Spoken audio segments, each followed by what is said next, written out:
Please continue to hold, and we'll be with you shortly. Thank you for holding. How can I be of service to you today? Yes, I have this recurring charge on my monthly statement, and I can't figure out what it's for. Well, we'll certainly do our best to help you. What does the charge say on your statement? Well, it's a $275 charge, and it just says Iraq War. Yes, ma'am, that is correct. The Iraq War cost the average American family over $16,000 since the war started. Are you kidding? Well, I never signed up for that. I'm sorry, ma'am. You don't sign up for the Iraq War charge. Tell me, have you enjoyed your war so far? It's a standard charge for all Americans. Have you gotten a picture of who they are? Well, that doesn't make any sense. Did some men in a cave knock down your tower? While you're still in line, can I interest you in our new monthly Iran War charge? No, Are you gonna behave or lay next to flowers? Thanks for calling the United States. Wake up, sleepyhead. It's after 8, you're late. Get out of bed. Fuck what a spectator said. Scientific dictatorship straight ahead. Rise and shine, sleepyhead. It's after 8, you're late. Get out of bed. This is a bucket of water on your head. You're asleep. You might as well be dead.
We're sorry, the number you have dialed is not in service at this time.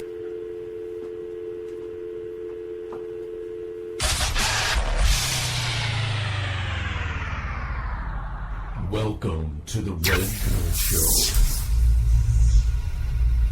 And now, here's your host and creator for New Alternative Media via podcast.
Spreaker got gypped again. I didn't unsilent.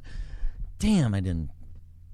Sorry, guys. I didn't unmute the mic. See, but Audacity, everybody's on there, so you're going to miss.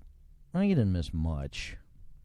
You missed the intro. And see, now, according to Audacity, these levels ain't enough. I got to back off a little bit. Hello. Hello. Hello.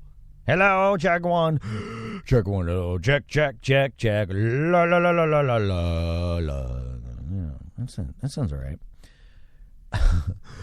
Spreaker just got gypped. Sorry, man. Oh, see what I mean? And I gotta mute the mic. That's technical stuff, but I gotta mute the mic because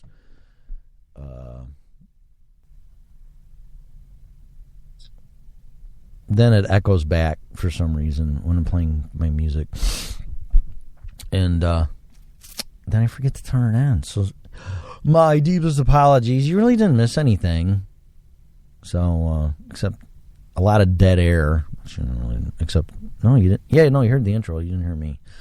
Whatever. I'll work on it. I promise. It's just live, and then I'd rather do podcasting. But, which I'm doing both. But the, I like the little Spreaker thing here with the chat room. And then, of course, Twitter and tweet. You can do that. I get distracted by the stupid phone again. And it's a phone, okay? It's a phone. It's a dumb phone. It's not a smartphone. It's dumb. Yeah, yada, yada, yada. Yada, yada, yada, yada, yada. Okay, whatever. Just all the same stuff. No offense to anybody. Evine Live.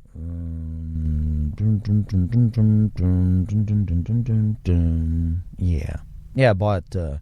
I got on a kick of buying, I like that online shopping crap on TV, but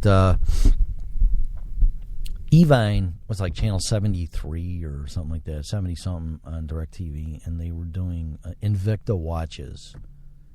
And I don't know, I got hooked, man. It's like, oh, you can have the Pro Diver, and you can have the Zeus, and you can have this, and you can have that, and you can have this Jason dude's special edition, limited edition, whatever. And I'm like, and I'm like, see, now I know why women get like really giddy and obsessive about purses and shoes, and it's like, I guess with guys it could be motorcycles and guitars with me, and now watches, and I'm like, oh, I gotta have that. That's so cool, like, oh man, I did their Evine payment thing, which I really shouldn't have done, but I did. I was naughty. Deserve a spanking. But I really need to have some self-control, but I do understand. I really do. So, as I take my Essiac capsules, look it up. ESSIAC, which is actually the nurse's name spelled backwards. So, check it out, Grasshopper Ham. All right, I'm drinking water, by the way, from Starbucks. Ethos Water, helping children. Sure, it's not about the children. Get clean water, natural spring water. Hopefully it is. All right. So, what is shaking? Gizmos, gadgets, blah, blah, blah. I don't know. I'm messing around with the Sony Vaio laptop, which I finally got straightened out. Using a new browser called Torch. Seems kind of cool so far. I just hate the pop-ups, man. It's like, will you stop? And here's a warning here, or whatever. When you download something and it asks you, well, would you like to try this, or the toolbar that, or, oh, no, your computer's all messed up. Warning. You say no. I mean, that's what I do. Because then that's how you get this stuff loaded in there. And then you get all the shopping crap popping up, and it's just really irritating. It's like, really? And Mac isn't as bad with that stuff, although it's getting there. Can I just use my computer and leave me alone? Please? Please? Is it so much to ask? Instead of nailing me with all this inundated unaccepted, unwelcoming crap. There we go again. Is it just me? Really? Am I just the one that has a problem with that? So, yeah, there we're on. Boop boop. Oh, I should call and see if Skype works, just for the heck of it, because I may have an interview coming up here. And interview, is that what you call it? Yeah, I think so. I don't really call them interviews, but that's what you call them. If that makes any sense. Just like this isn't a radio show, but I don't know what this is. And when an interview comes up, I've interviewed a few people, and like I've said, I have. I'm being distracted. When I say I'm being distracted. You know. Crutch word. When I do interviews, I was told. Okay, here you go. I was told, well, the best way to do is write all these questions down. It's like, okay.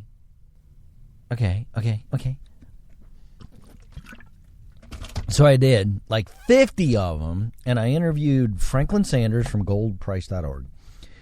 And I've interviewed Joel Skousen, and I've interviewed a few other people. Every single time. I'm lucky if I get to the first question. Because what I do is for me, now if I'm listening, which I was a listener of Freedomizer, freedomizerradio.com, and then just like everybody else over there, the host, were listeners, and they became hosts. And I try to pretend, sure, that we're in Mr. Rogers' neighborhood, and it's all friendly, and I know what you want, and I was an ex-Special Forces guy, I'm going to kick your ass. Really? And, look it up. You don't believe me, look it up. Wow. What was I saying? Oh, so I try to, I should take some Alzheimer's pills or something. I was talking to somebody else about that the other day. I got CRS, can't remember shit. Yeah, I'm like, I read something for these supplements, and the guy's like, I'm not this bad, no way, but you walk into a room, and you're in another part of the house, and you walk into a different room, and you walk in there, and this guy's like, what the hell did I walk in here for? And I haven't done that, but I'm like, what do I do with my keys? I'm really bad with keys. I always have been. Or what did I do with my iPad? And usually I put it somewhere because I don't want someone seeing it and grabbing it or moving it. And so I put it somewhere that won't happen. And then I forget where I put it.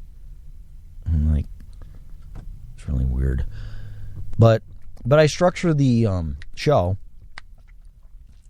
I'm jumping around enough. Structure the show. I got ADD, acquired double dumbass. It's not a secret. So, no. Oh, the birdies. Isn't that just gorgeous? There we go. And I try to do the show from a listener's perspective and what I want to hear. And a lot of times, when I was on Freedomizer Radio, they're like, well, what are you going to talk about? What's the topic? I don't know, the Red Pill Show. What do you want me to say? You want me to structure everything? Because that's why I don't have.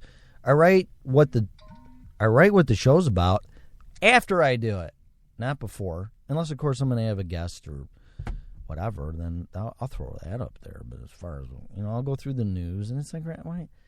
I go through the news. There's nothing good about it. It's not depressing. I mean, I was never a big newspaper reader because it's like, really? I'm going to start my day. Oh, there's riots here and this and that and shit's on fire and blah, blah, blah and world wars and the economy sucks and blah, blah, blah. It's like, wow. Nice way to start the day, man. Oh, you shouldn't get so emotional. Like, really? People dying, can't pay their bills, losing their house, blah, blah, blah, and you're not supposed to get emotional. I think that was, like Captain Kirk says, And that's the difference between us and anybody else. We have emotions. But, I do agree, it can be a double-edged sword. Basing your actions on your emotions, which I've just learned this after 30 years. See, saying something and then putting it in writing and then praying and asking for help and actually doing it and with conviction, to me, makes the difference in the world. And yeah, this is the preaching part. So this is the spirituality part of the show that what's the topic? I don't know. Lessons learned, I guess. But I have a real problem with the subject of betrayal. And I don't want to get into why, because the why isn't the problem. The what is the problem and how I handle that. And if I just sense a little bit of somebody starting to fuck with me, and I see that door cracking open, I slam it. And that's just me being protective and defensive.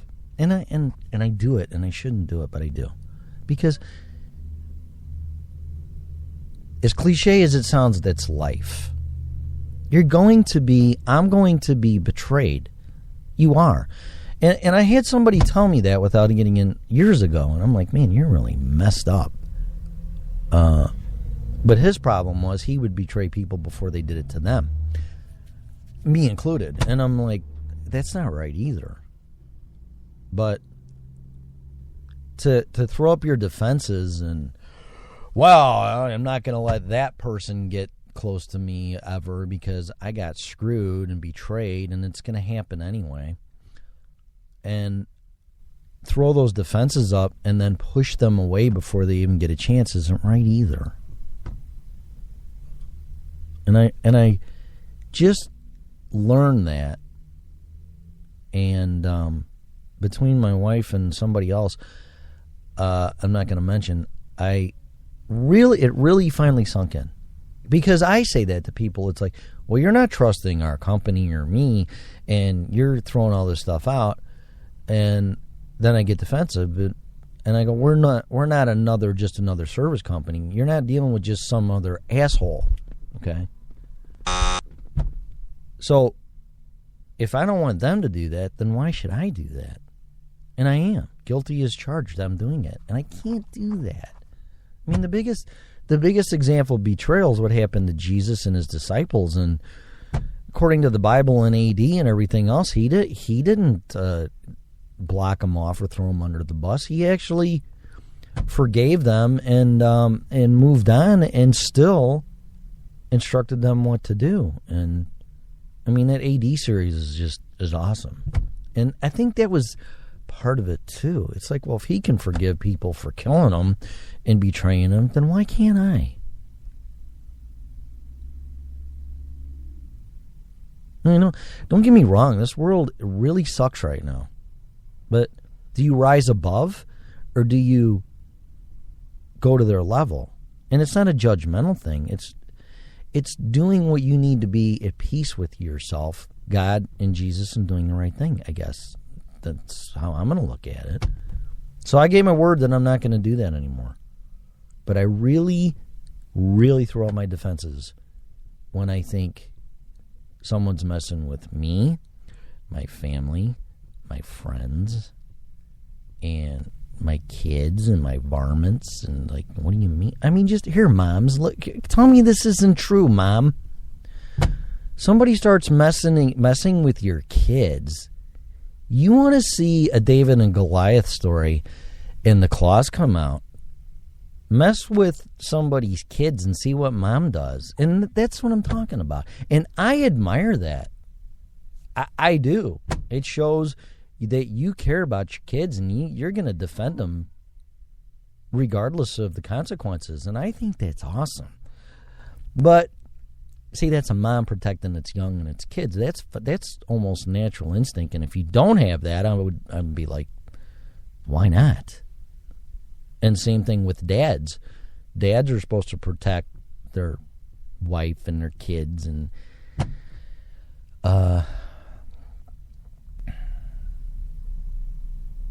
So it's a touchy thing, but and then you start protecting your rights, your liberties, your freedoms, your speech, and this and that, and then it seems like you're attacked too. And then what do? Do you attack back, or do you just lay down your arms and, well, I know where I stand and I know what I'm doing and I'm following what I'm supposed to be doing by God's law and man's law, and that's what I'm going to do. I don't know. It's taken me 51 years to figure that out. But I really think you want to punish me, you want to discredit me, you want to kill me, so be it. I am going to go out with my head raised high, and I'm going to keep my honor and my dignity and my morals and my ethics, and that's what I'm going to do. But to get to that, really, really tough. Really tough. And I know it hurts a lot of people. And I know a lot of people become stronger. I have. I won't deny that. It's galvanized me. From business to personal to relationships to monetary to, I mean, you name it. Misleading banks, helping.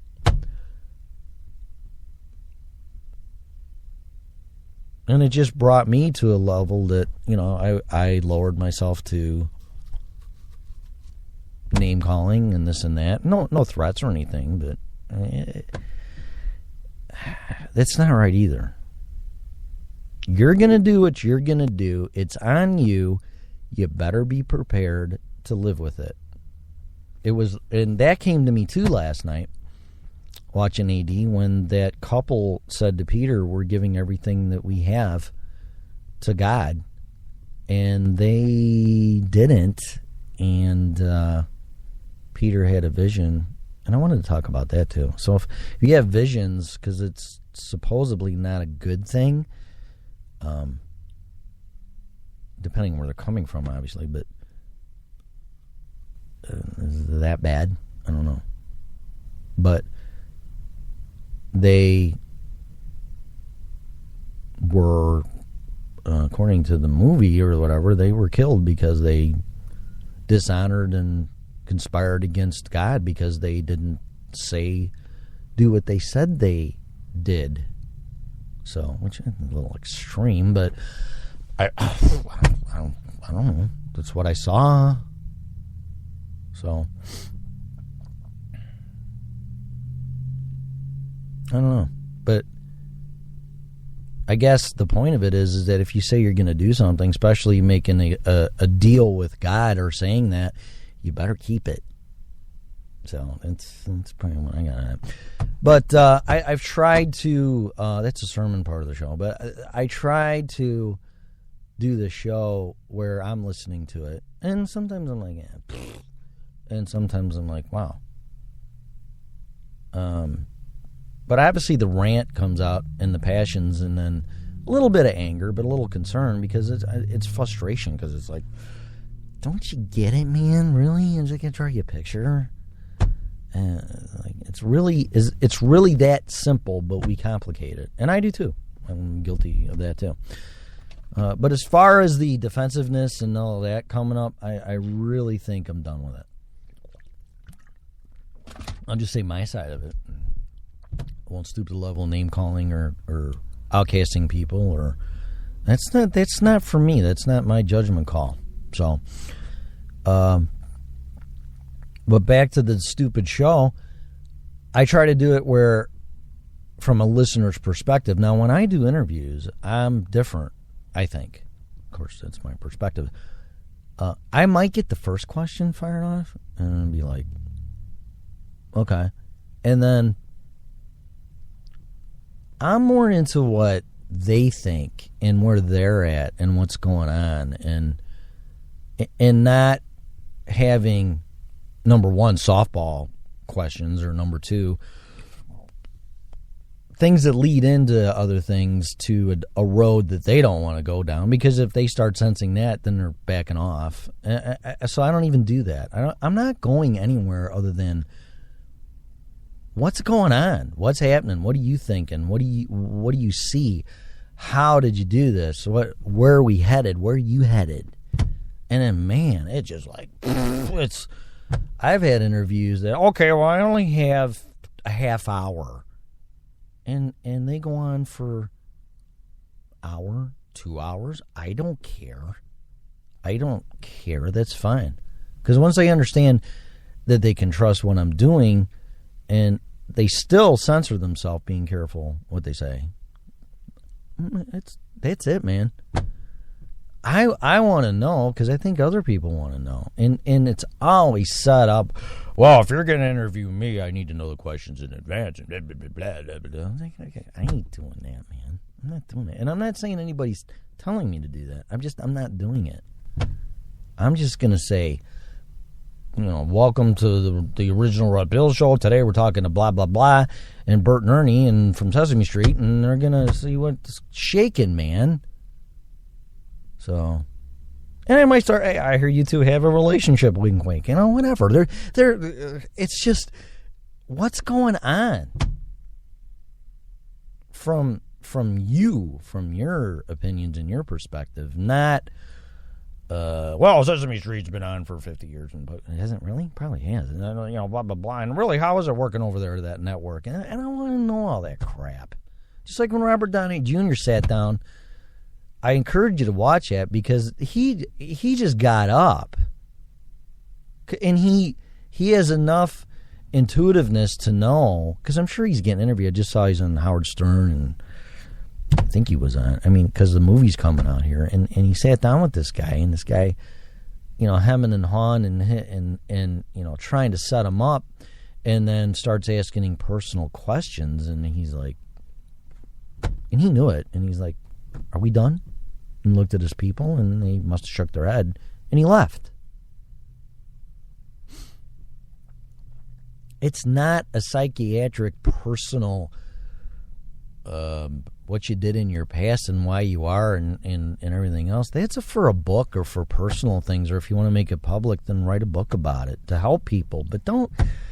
I got the new Avengers movie coming out. It's like, that period of the dark times, you think you've overcome that crap. Like, who gives a shit? None of your business. What the hell does that have to do with a movie? I don't know. I'm like, really, dude? Wow.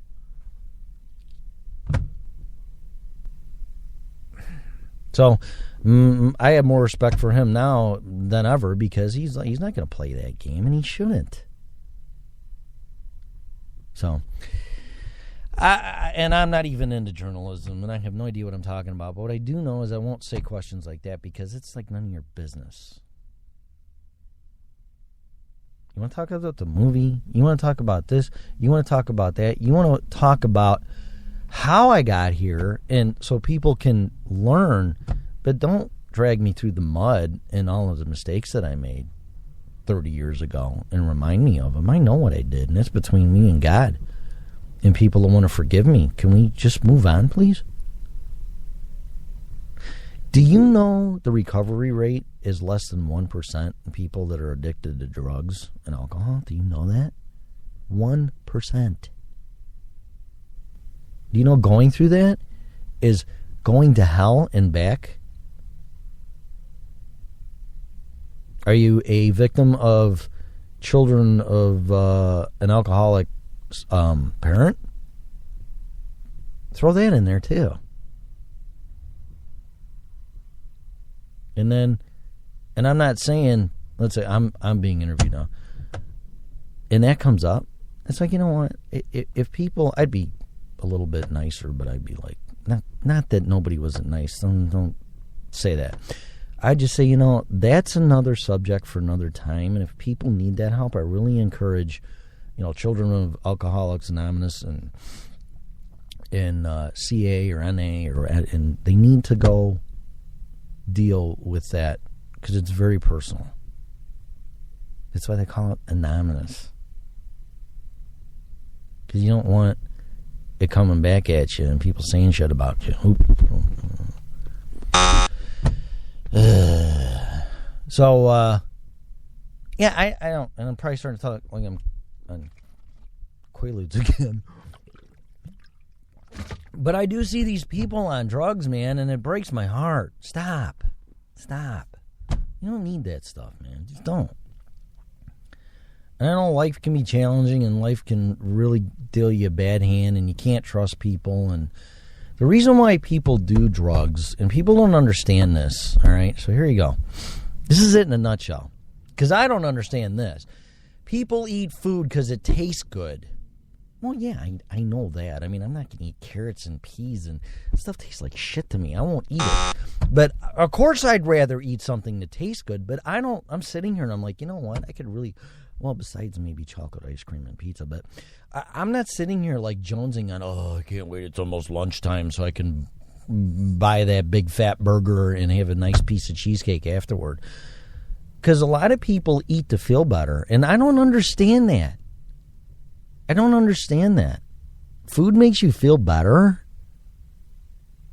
You know, shoving shit in your mouth and getting a fat ass and sitting around and getting out of shape and ruining your health makes sense. I mean, that I don't understand that. However, now people that do understand that don't understand this. The reason why people do drugs and excessively drink and all that kind of stuff is because they're trying to change their feelings and deal with life.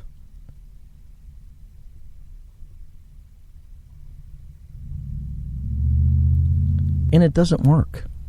Just like shoving your face full of bonbons and Trinidad's and Ben & Jerry's Caramel Sutra and Sausage Pizza and ice cream and fucking whatever. Sorry, chocolate shakes. Yeah, I mean, yeah, it's cool. It makes me feel good because I feel satisfied, but it's not going to change my life. Well, it is going to change my life because now I'm a fat ass and my health's going down the tubes, and it's not good for me.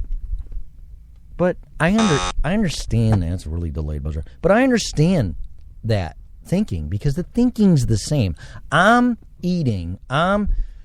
drinking alcohol. I'm doing drugs because I want to feel better. And it's going to change reality because I'm feeling better. And that's it. That's it.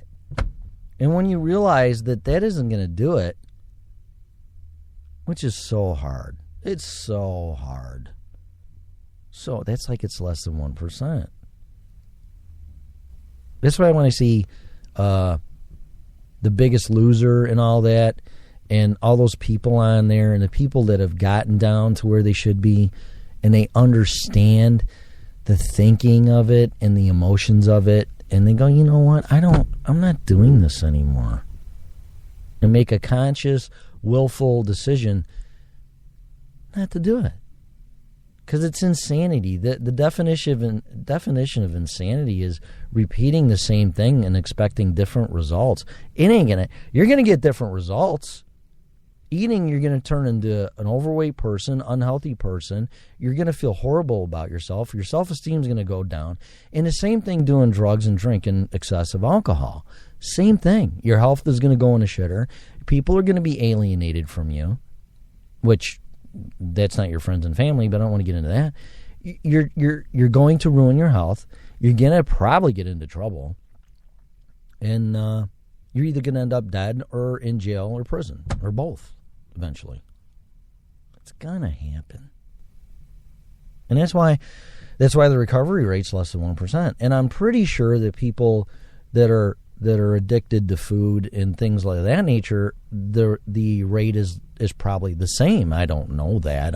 My opinion, but I'm assuming that it's very similar. So for you people that don't understand people shoveling food in their face, and as you crack a beer open or start doing your drug addiction, that's why. You're no different. You're no different. It's the same thing. So hopefully that sheds some light on this stuff. But it just breaks my heart when I see that because I'm like, man, it's so beautiful and you're 200, 150, 300 pounds. And you're such a great person and a great heart. But, man, as soon as you start drinking, you're an asshole.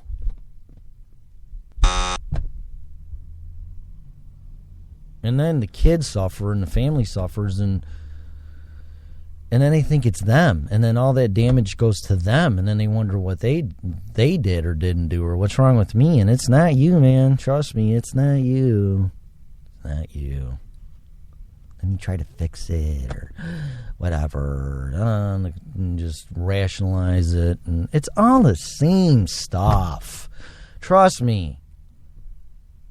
Books, all this stuff, life experience, trust me. And we all have addicted behaviors, and sometimes other things replace it.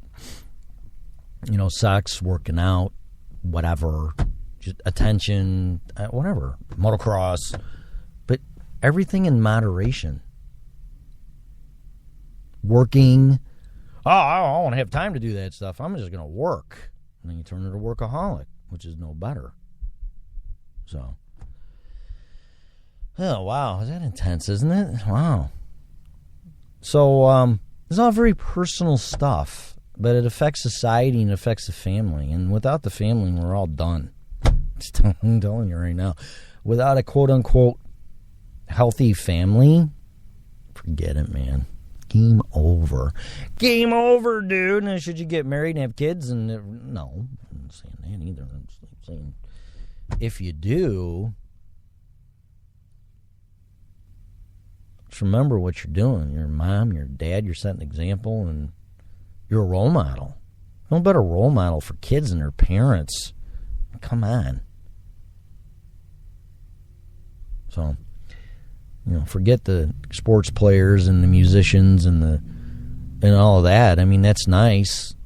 They didn't ask for it, but some people look up to them, and it's great. I mean, I do. Everybody has their, oh man, I wish I could sing like that, or play football like that, or ride a motorcycle like that, or look like that. Arnold Schwarzenegger. Yeah. But the most important thing, family,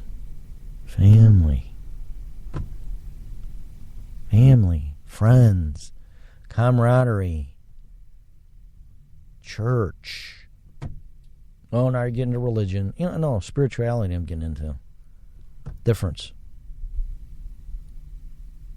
Loving each other, caring, accepting, understanding, forgiving. It's a start. Sure. So, I don't know, the stuff going on in Baltimore, man, I don't know if I really want to talk about it or not, because it's real sensitive, but there's violence and there's... I understand what happened, and it's really horrible, and it's not right. And not saying what happened or telling the truth isn't right. And then you wonder why people get upset, and that's not right. But on the other hand, again, with the mom protecting their kids, because people are thinking, okay, well, how long before that happens to me? Right? Am I right or wrong? How long before I'm the one that gets, I need to be careful here, but gets hurt? Well, you shouldn't be protesting. Okay. Supposed to sit in my house and watch this happen? When there's a fire, I'm not supposed to yell fire. I'm not supposed to call the cop. No, why do I keep saying the cop? Because I got in my mind. The fire department?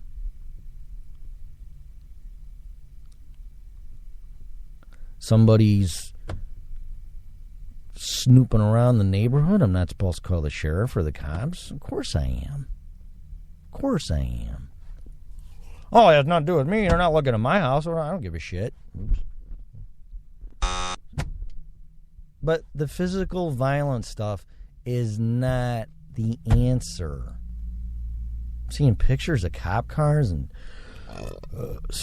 and everything lit on fire, and you can say, well, yeah, but look what happened. And I'm like, I know, I understand.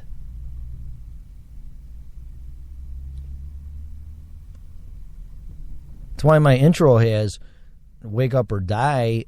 because of all the violence and the wars and the stuff. That's what that's about. I don't agree with any of that.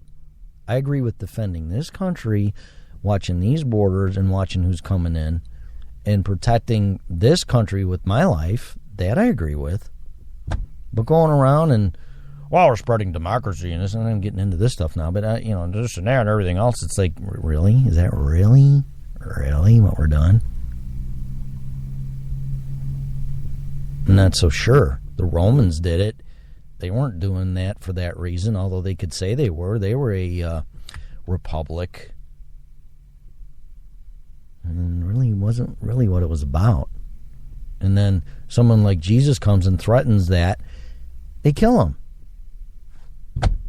Oh, geez, I thought you're spreading the good way of life and freedom and republics and that, and somebody says something and they do things which are all good and you kill them. Oh boy. So I don't know what the answer is, but I know that what's happening is not going to help anything. So, and changing the planet and changing the world isn't going to happen either, but changing yourself will. If you change yourself, it's catchy, it's contagious, and other people will do that. Some will mock you, some will, he's a holy roller, he's goody two shoes. No, believe me, I'm not. But I try. I don't want acceptance. I want acceptance from the guy upstairs and Jesus Christ from Nazareth and me. But if, this has happened in Ferguson, it's happened in Baltimore, it's going to happen in other places. And if it happens here, I'm just going to say that's wrong. That's messed up. But to go and physically fight to prove your point, I don't know. I don't think that's the answer. I really don't. Now, if you're attacked and you're defending yourself, different story. But to take the offensive and start throwing rocks and lighting shit on fire and looting and destroying your own town, I wouldn't do that. I'm not doing it. I'm not judging people that are doing it and have done it, but I'm not doing that. I'm going to pray. I'm going to say what's doing right. It's really horrible. It's on them, and they will be dealt with on God's terms. That's all I can say. You think all those Romans and all those people and Hitler and all that got off scot-free? I really highly doubt it.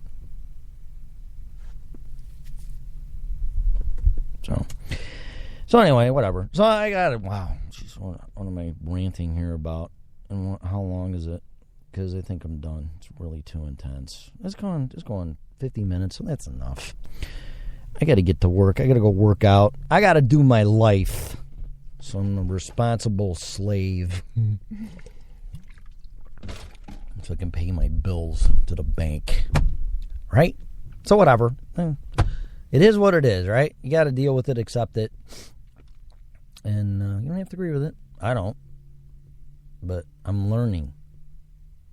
And I'm learning what not to do. And I'm not going to rebel, be violent, anything of that kind, because all it does is come back. And it comes back on me. And ain't happening. Somebody punches me in the face, that's going to be a tough one. But I'm not going to instigate or take the offensive. I'm just going to go, that's really messed up, and I really pray for everything in God's will to resolve this.